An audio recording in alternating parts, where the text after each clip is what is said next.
Hey everybody, I'm Caleb, and I'm so glad to be here with you while we kick off a new series called Remember When I... Take a second to think about one of your all-time favorite memories. Think about it, okay? Got it? All right, here's one of mine. It was my 5th birthday party, okay? Biggest birthday party up to this point. And I remember asking my parents just for a fun night, nothing specific, just a fun night. And boy, oh, my parents cooked, okay? So we went to Chuck E. Cheese. Me, my brothers, we're just blitzing around, run back, you drink the water, you take some pizza, and then you just go back. It was a blast, right? I think this is a great birthday party. It's not done. Okay, we went from Chuck E. Cheese to a Bible Man concert. And you're probably thinking, who in the world is Bible Man? Well, let me tell you first, I was clearly the son of a pastor. Second, Bible Man is like Batman with the lightsaber, okay? And he uses the word of God to fight evil. Bible Man, it was incredible, right? And so I'm like, perfect night.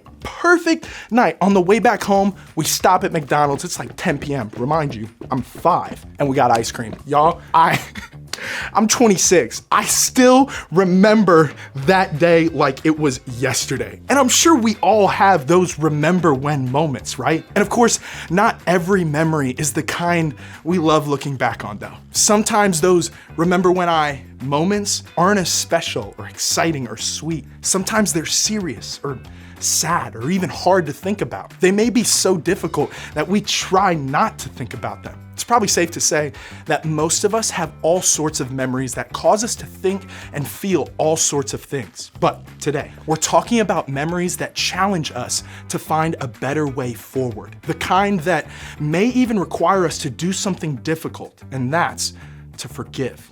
I know the idea of looking back and remembering those not so great moments in our lives probably doesn't sound that fun. Believe me, I get it. None of us wants to think back on more serious situations or circumstances that have left us hurt or disappointed or wrong. Nobody loves thinking, oh, remember when I got into a fight with my best friend? No. Remember when I got caught up in that rumor at school? Remember when I was accused of cheating on that test? Had a fight with my sibling because of a lie they told? Remember when I moved to a new school because my parents split up? What's crazy about remembering difficult moments is that we tend to get a little bit stuck. We don't know how to move on from the hurt those memories bring with them. Every time we remember them, we're back in the middle of it all over again. We feel all the anger and betrayal, all the disappointment, the sadness. We feel it all over again. I don't know about you, but memories like that are not where I want to be stuck in a loop. Whether we notice it or not, we often try to think of ways to help ourselves move on from memories like that. Like maybe if we stop thinking about it. Maybe if we do something to get back at them. Maybe if we hurt them in the same way they hurt us. Maybe if we just get even. Maybe then we'll finally be able to move on. Can I let you in on a little secret? All that stuff doesn't help. Getting even, going for payback, trying to hurt someone else the way they hurt you, it doesn't really help you move forward or move on. Sure, you might feel a little bit better for a moment, but I can guarantee that the moment will pass and you'll be right back where you started, stuck. There's got to be a better way, right? Thankfully, there is. And we can see it lived out by example for us in the pages of Scripture. See, thousands of years ago, a man named Paul dedicated his life to sharing the message of Jesus with the world around him. Paul's words and letters make up a lot of the New Testament that we still read today. What you might not know about Paul is that before he was a guy who told others about Jesus, he was a guy who hurt and even harmed other people. So it's safe to say Paul had a lot of those remember when I moments he probably didn't love looking back on. But Paul's life changed after he started following Jesus. And when it did, he found a better way to deal with the memories in his life that hurt. He found a way to look back and move forward without reliving the hurt he caused or the hurt others caused him. And the good news for us is that he wrote about it, so we can learn from it today.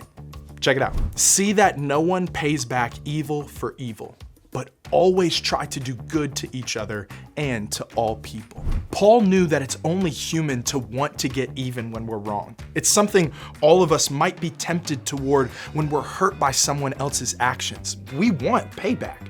But Paul also knew that the better way, the way that follows Jesus' lead, is to choose something else entirely. Something that doesn't ask us to pay back hurt with hurt, wrong with wrong, and pain with pain. Something that is rooted in good, not just for us, but all people.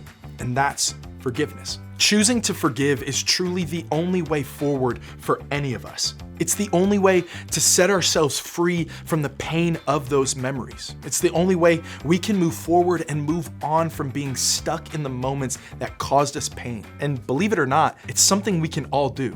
Yeah, you can forgive.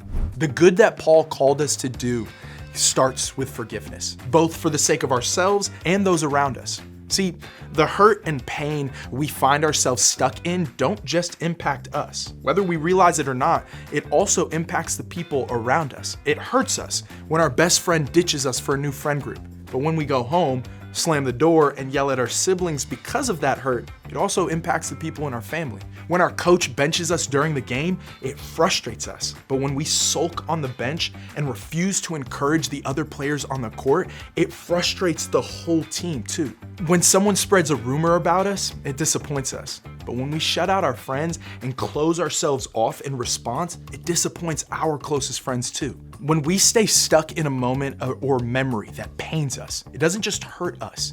It can hurt everyone around us too. But when we choose to follow Paul's guidance and choose to forgive, we aren't just helping ourselves. Nah, we're doing what Paul said was good for all people.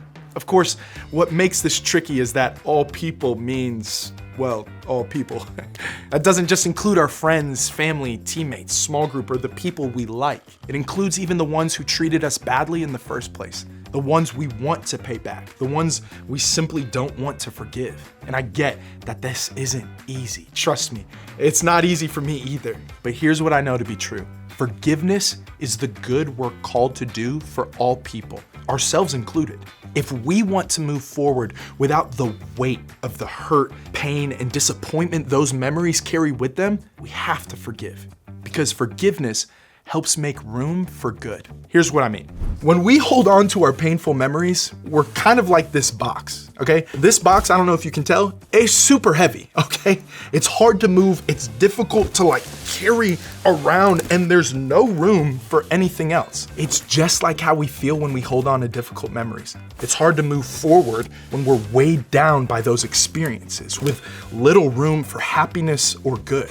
But what if we remove what's weighing down the box? What if we take out the weight of the hurt and the disappointment and the pain? What if we take out our grudges and our desire for payback? What if we decide to fill our box with good instead, with things like forgiveness? Suddenly, the load is so much easier to carry. Here's what I want you to take away from this. Like the box, we can be weighed down by all of the heavy, difficult things we've experienced, or we can choose to forgive and lighten the weight of what we're carrying. Remember, you can forgive. And when you do, you're not just choosing what's good for you, you're choosing what's good for all people. And that's pretty amazing. To help us choose forgiveness, here are a few steps we can take. 1, do what God said is good. That means choosing not to seek payback, choosing to move forward, choosing what's good for all people, and that's to forgive. Another step, do what's good for you. Forgiveness is good for all of us, but how it looks may be different for each of us. So find a way to do what's good specifically for you. It might be sharing with someone you trust that you're hurting or in pain. It might be setting some boundaries in a relationship to avoid future hurt. It might mean a hard conversation. Whatever feels healthy and good for you, make that a step toward forgiveness for you. And the last step, do good for others. Choosing to forgive isn't just good for you, it's good for those around you too. So choose to forgive for the sake of not just yourself, but for everyone in your life. And yes, that includes the person who hurt you. Now let me be clear. Forgiveness doesn't mean that we forget what happened. It also doesn't mean that you keep that relationship or let those things return to how they were. Choosing forgiveness doesn't excuse anyone's actions. It doesn't mean that the hurt they caused was okay. It simply means you're choosing to move on and make room for letting go of what they did and do what's good for you to experience the peace of mind that only God can give. Of course, it's also important to note that in any situation where something like abuse has occurred, forgiveness does not mean that you stay quiet about it. If you've been hurt in a way that you know is deeply wrong, please know that part of forgiveness includes speaking up. That's what's good for you and others. So if that's where you are today, please consider sharing with your small group leader or a trusted adult who can get you the help you need. Remember, you're not powerless in the hurt and pain you feel stuck in. You can forgive, and that forgiveness will help you move on and forward. So, when you head to small group to dive deeper into this conversation, think about this question. What's one way forgiveness might be good for you?